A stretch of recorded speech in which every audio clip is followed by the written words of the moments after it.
네, 반갑습니다. 일단 저만 병원에서 일을 하더라고요. 강연자 중에. 네, 그래서 방금 제가 뭐 다 듣지는 못했는데 앞전에 그 대표님들 강의도 듣고 이렇게 좀 생각을 했거든요.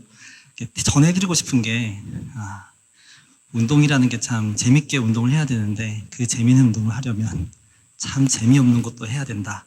예, 이런 게 필요합니다. 그리고 그것과 관련된 것들에 대해서 좀 설명을 해드릴 거고요.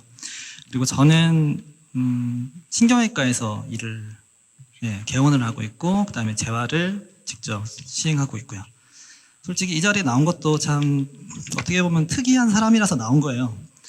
일단 신경외과 의사인데 뭐 일단 매뉴얼도 하고 그다음에 운동도 시키고 뭐 이런 걸 다 하기 때문에 여기 오신 분들 중에도 그 물리치료 선생님들도 있으실 거고 그다음에 트레이너분도 있으실 거고 근데 이제 아까도 보셨지만은 피트니스라는 것 자체가 굉장히 광범위하더라고요.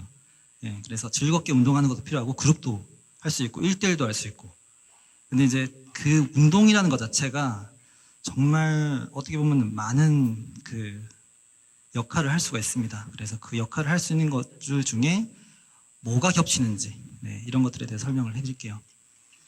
우선 저는 이제 의사고 그리고 요즘에 이제 많은 사람 중에 의사도 들어갑니다. 많은 사람들이 운동이라는 것을 하면 건강해질 수 있다는 걸 거의 다 알고 있으세요.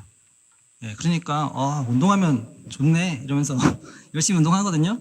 그런데 이제 그 운동의 의미가 뭐냐 이거죠. 저는 솔직히 말해서 아까 막 그 대표님들이 강의 막 하실 때 같이 땀 흘리고 그다음에 열 올리고 막 엔도르핀 생기게끔 하고 이런 것들을 이제 말씀을 해주셨잖아요. 그런데 저는 거꾸로예요. 그런 운동을 하다가도 다칠 수가 있다예요. 그러니까 저는 뭐냐면 그 하위 단계 운동을 더 챙기자 이런 형태의 생각을 굉장히 많이 하거든요. 그래서 이해를 해주시기 그 운동이 틀리고 안 좋다가 아니에요. 그 운동이 더 빛을 발하기 위해서는 그 아래 단계, 하위 단계 운동들 정말 어떻게 보면 재미가 없거든요. 그 재미가 없는 게 어떻게 보면 재활 영역이에요. 그 영역에 대한 운동도 재미가 없지만 하다 보면 거기서 즐거움을 또 찾을 수가 있어요. 그래서 의사 선생님들도 보통은 운동은 참 좋은 거다. 그래서 권유한다까지는 알고 있어요. 근데 뭘 권유할지는 몰라요. 그리고 대략적인 것만 일단 알고 있습니다. 그리고 그 물리치료 같은 경우는 그 재활을 하는 실제로 병원에서 일을 하면서 재활을 하는 사람이에요. 그런데 실제로 이제 그 수동적인 치료가 굉장히 많이 좀 보편화되다 보니까 실제로 운동치료까지 접목해가지고 하는 경우를 많이 경험해보지 못하고 이렇게 병원에서 치료를 하게 됩니다. 그래서 외부에서 하는 그런 일반적인 운동들을 수행을 하고 그다음에 환자한테 또 적용도 하고 처방을 하는데 그 운동 자체가 어떻게 보면 좀 디테일하게 뭔가 접근하지 못하는 경우도 현재는 꽤 많아요. 네. 그리고 병원이라는 곳 자체가 오너는 의사거든요. 뭐 큰 병원은 뭐 법인이겠지만 그러다 보니까 오너가 잘 모른다. 그러면 직원이 뭔가를 다 해야 되는데 그렇게 하기가 힘들어요. 그래서 환경 자체가 좀 잘 안 갖춰져 있기 때문에 솔직히 말씀드리면 병원에서 재활치료를 정말 제대로 할 수 있는 곳을 찾기는 좀 힘들어요. 그리고 지금 현재 재활, 운동에 대한 그런 재활 영역에 대해서 트레이너분들은 아까 말씀드렸듯이 이제 엔터테인먼트나 레크레이션 개념으로 해가지고 환자분들한테 쉽게 접근할 수 있는 형태로는 이제 보편적으로 뿌려주겠다. 이런 형태는 돼 있는데 더 이제 디테일하게 들어가야 되는 부분들이 있거든요. 왜냐하면 다치신 분들이 있단 말이에요. 운동을 하다가 다치거나 내지는 다치지 않게 운동을 시키거나 할 때는 조금 더 섬세하게 공부를 할 필요가 있어요.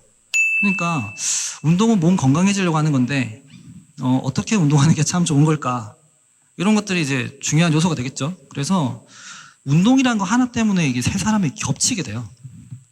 그리고 이 운동이라는 거를 병원에서는 치료로 이용을 하죠. 외부에서는 예방과 관리 목적으로 이용을 또 합니다. 근데 문제는 운동이라는 것 자체의 성격은 똑같아요. 그래서 누가 운동을 시키느냐에 따라서 그 운동이 정말 좋은 운동이 되기도 하고 어떤 경우는 정말 독이 돼요. 하다 보면 막 몸이 망가져요. 그런데 이제 그거죠. 이 운동을 하면 몸이 망가질지 안 망가질지를 알아야 되는데 망가지나 안 망가지나 그런 기준 자체에 대해서 모호하단 말이에요. 그때 이제 평가라는 걸 하고 그다음에 그 운동에 대한 자극이나 부하를 봤을 때 어떤 형태로 운동이 진행되는지를 확인을 하고 물어보기도 하고 이런 식으로 운동을 진행하게 돼요. 그런데 이 형태로 해가지고 이 세 사람이 그러면 운동에 대해서 막 이제 이야기를 잘 할 수 있어야 되는데 실제 상황은 그렇지가 못해요.